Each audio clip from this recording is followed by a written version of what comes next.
So, as I am sure you all could imagine, this video is going to be pretty darn short and pretty darn sweet. I don't really have too much to say regarding the actual substance of this flight. That being said, I do, however, have some opinions and some ideas about, just what could potentially happen next and about what I experienced.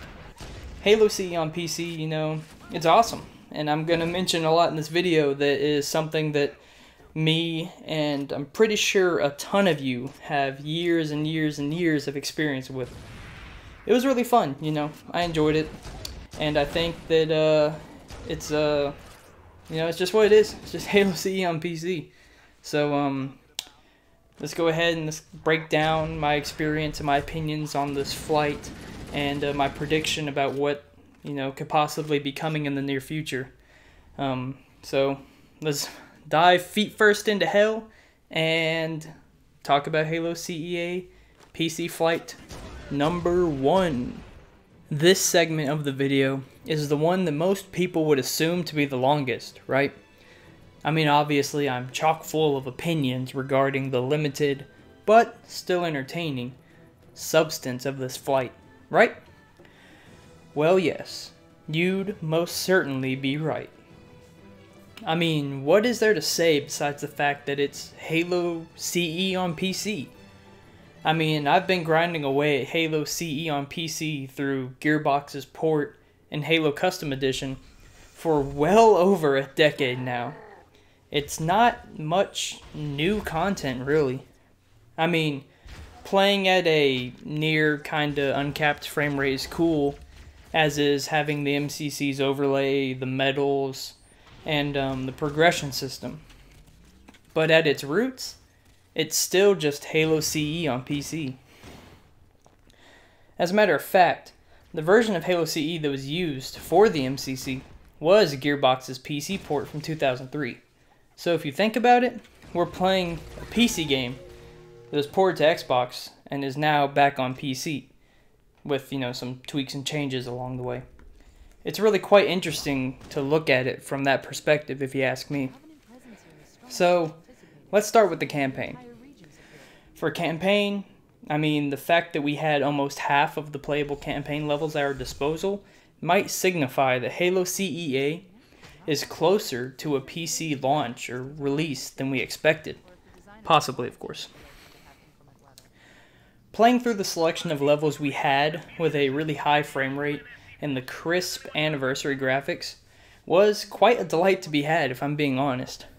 I enjoyed the campaign quite a bit, and man, does it look good on PC, especially those anniversary graphics. I mean, that's really all I have to say about the campaign, so let's go into the multiplayer, the meat and potatoes of this flight, should I say. Really, it's more of the same. Like I said before, we've been playing this game for over a decade on PC, so it's not going to be the big crowd-drawing Halo port.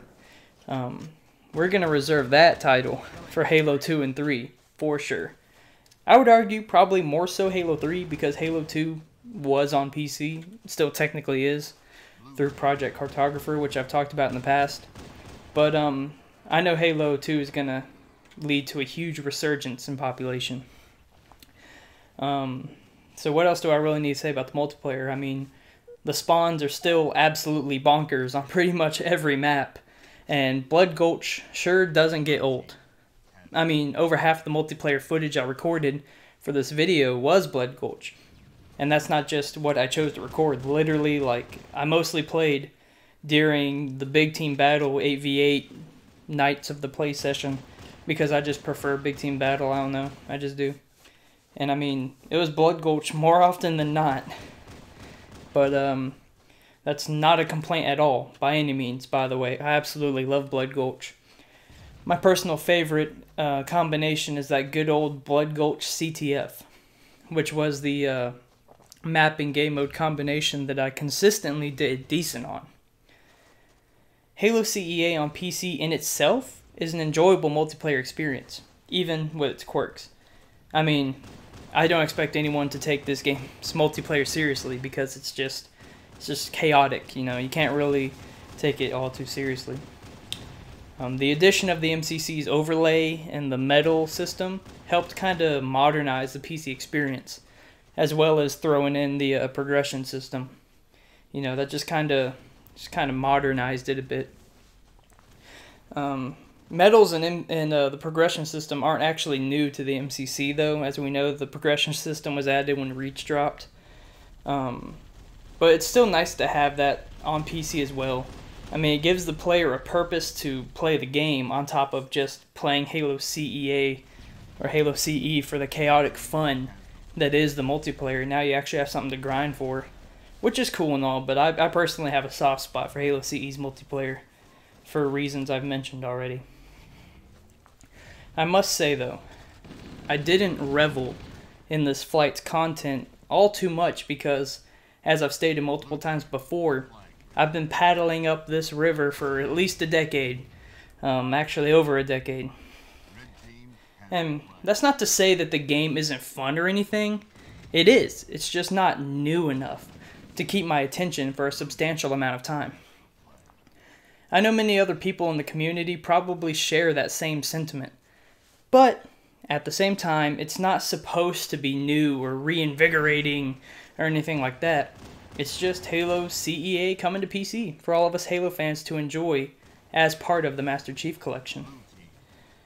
To conclude this segment, I'll go ahead and summarize what I said.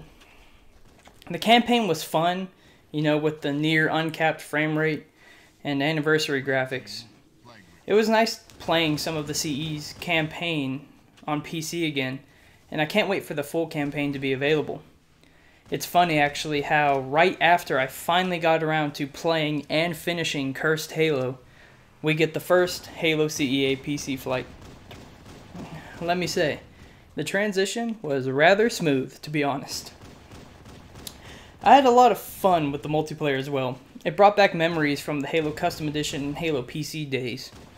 The addition of medals and the aforementioned near uncapped frame rate, as well as MCC's progression system, spiced up the core gameplay enough to keep me playing for the short period of time that I did play. I know I'm going to love Halo CEA once it's fully released on PC, just as I did when it was released on Xbox originally back in 2011 for the 360. And then again when I got the MCC. You know, it's just fun. Oh, I almost forgot to mention that the flight actually ended up being extended for 3 days after it was supposed to end on the 23rd of February. The extension of this flight was to test some fixes for some known issues. A few of the issues that were fixed included some playlists not spawning players with grenades, gamer tags will sometimes show in the score column, auto look centering on vehicles was just a tad bit too strong, and overall they improved the input delay. There was a ton of other changes for both Halo Combat Evolved and Halo Reach as well that were rolled out when the new build was released and the extension was made. The fixes weren't anything too major though. I mean, the ones I listed above were the ones that I personally deemed the most important and the biggest. However, you know, the extension was only for 3 days and the changes didn't create too much of a difference in the playing experience. At least from my personal experience, that is. At the end of the day, though, you know, like I said, it was still more of the same. Which isn't bad, you know, I love Halo CE. I wouldn't have played it for years and years and years and years if I didn't love it. But, I mean, that's pretty much how I would sum up this flight, you know. It was really just more of the same. I want to conclude this little video here by stating that this flight, in comparison to all the previous flights I participated in, was relatively simple and minimal in nature. I know I didn't mention anything about Halo Reach, which actually was having mechanics and tweaks tested during this flight, but that's because I was just too busy enjoying myself with Halo Combat Evolved Anniversary. And also, it was kind of hard to find matches for Halo Reach during the limited playtime I had. Let's also not forget that Halo Reach has been the sole offering for Halo MCC on PC since December when it was released. So forgive me for reveling in the new content, relatively new that is, content as much as I possibly could. I mentioned before that there is a possibility that Halo CEA is right around the corner. I mean, this prediction holds merit on the fact that Halo CEA, at least the Master Chief Collection version, was built off of the Halo CE port for PC that was released by Gearbox. It's not like they had to completely port an entirely new asset that was created for console to PC, you know, like they did with Halo Reach.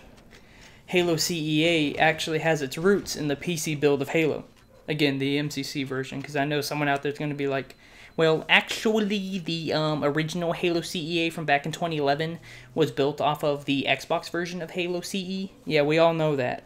I'm just saying, we're talking about the Master Chief Collection, so we're talking about the Master Chief Collection version of the game. Well, I can't really see you, so... You know, all that aside. You could also look at the fact that almost half of the campaign was available in the first Halo CEA flight, and the multiplayer played pretty much the same as it did on Xbox, and I would argue remarkably close to Halo Custom Edition.